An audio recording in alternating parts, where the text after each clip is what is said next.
नमस्कार. माझ्या चॅनलमध्ये आपल्या सगळ्यांचं खूप खूप स्वागत आहे. आज आपण आषाढी एकादशी निमित्त बोलणार आहोत. आता आषाढी एकादशी येतेच आहे, सगळ्यात मोठी एकादशी. ओम भवती भिक्षांदेही. ज्ञानेश्वर महाराज भिक्षा मागण्यासाठी सगळीकडे फिरत होते. आज त्यांना भिक्षा मिळाली नाही. 4 भावंडांना पुरेल इतकं धान्य त्यांना आज मिळालेलं नव्हतं, म्हणून ते पुढच्या घरी जातात. संन्यासाचा मुलगा, संन्यास घेतलेल्या वडिलांचा मुलगा म्हणून त्याची अवहेलना केली जाते आणि झोळीमध्ये ते माती घालतात. तसेच कोणी शेणाच्या गौऱ्या देखील घालतात. ज्ञानेश्वर महाराज खूप त्यांना राग येतो आणि वाईट देखील वाटतं. आणि आता मी माझ्या भावंडांना काय खाऊ घालणार या चिंतेत ते घरी येतात. घरी आल्यावर ते झोळी खाली ठेवतात आणि दार लावतात. मुक्ताबाईच्या ते लक्षात येतं की आज आपल्या दादाचं काहीतरी बिनसलेलं आहे. ती झोळीमध्ये बघते तर पाहते तर काय, शेणाच्या गौऱ्या, माती. ते पाहून तिला कळतं की आज आपला दादा जो आहे तो रागवलेला आहे. तेव्हा ती दारावर ठोठावते आणि आपल्या भावाची समजूत घालते की चिंता क्रोध दूर सारा, ताटी उघडा ज्ञानेश्वरा. ती ज्ञानोबारायांना हे सांगते की तुम्ही रागवू नका. हा समाज खूप दाहक आहे, पण तरीही तुम्हाला शांत राहायचं आहे. तुम्हाला ज्ञानाचा दीप या सगळ्या जगामध्ये लावायचा आहे. दीनदुबळ्यांची सेवा करायची आहे. त्यासाठी तुम्हाला राग करून चालणार नाही. आणि मग ज्ञानेश्वर महाराजांना हे कळतं की आपल्या रागाला आता आपण आवर घातला पाहिजे. मग ते दार उघडतात. म्हणूनच कदाचित ज्ञानोबारायांनी आपले बहीण मुक्ताबाईलाच गुरु मानलेला आहे. आणि अशा रीतीने ज्ञानेश्वर महाराजांनी आपला राग आवरता घेतला.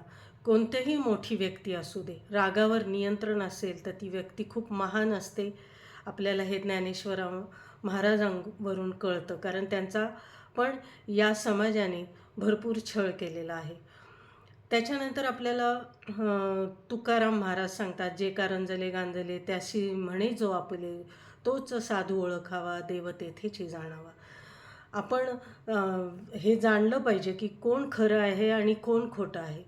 साधू तोच असतो जो अनाथांची सेवा करतो, दीनदुबळ्यांना मदत करतो. फक्त भगवे कपडे घालून बसलेला हा प्रत्येक माणूस देवापर्यंत आपल्याला पोचवतोच असं नाही.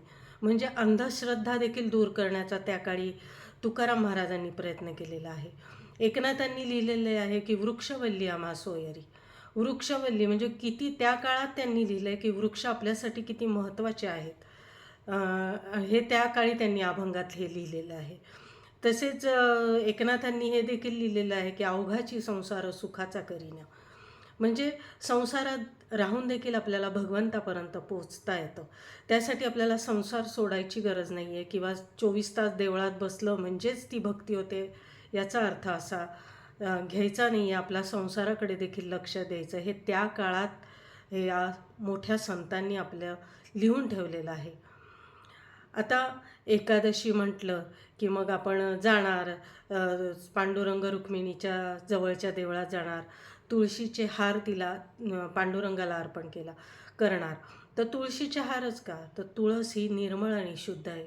आपल्या पांडुरंगाचं मन देखील निर्मळ आणि शुद्ध आहे, म्हणून आपण त्याला तुळशीच्या माळा अर्पण करतो. तसेच आपला पांडुरंग जो आहे तो विष्णूचा अवतार आहे आणि विष्णूला तुळस ही अतिशय प्रिय आहे. तसेच नामस्मरण, आपण विठ्ठल म्हटलं की आपसूक येतं ते नामस्मरण. साधा भोळा भक्तिभाव आहे. नाम घ्यायचं आहे फक्त, तरी आपला हा पांडुरंग आपल्यासाठी धावून येतो. इतकी साधी भोळी भक्ती आहे आपल्या पांडुरंगाची. मग आपण उपवास करतो. मस्त गरम गरम भगर आमटी, बटाट्याची भाजी, साबुदाण्याची खिचडी, फळावळ, भाजलेल्या शेंगा, कितीतरी आठवणी आपल्याला आठवतात की ज्या आषाढी एकादशीला आपण हे पदार्थ करतो. तसेच लहानपणी तुम्हाला आठवत असेल की शाळेमध्ये दिंडी निघायची.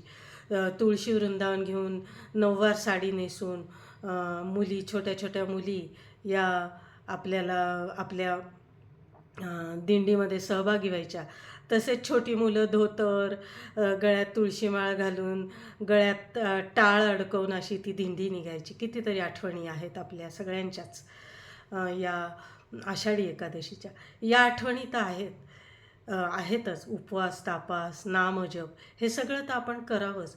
पण त्याबरोबर या ज्या महान संतांनी जे विचार आपल्यापर्यंत पोचवलेले आहेत, आपल्या अभंगातून, काव्यातून, आपल्या ओव्यांमधून, ते आपण आचरणात आणले पाहिजे.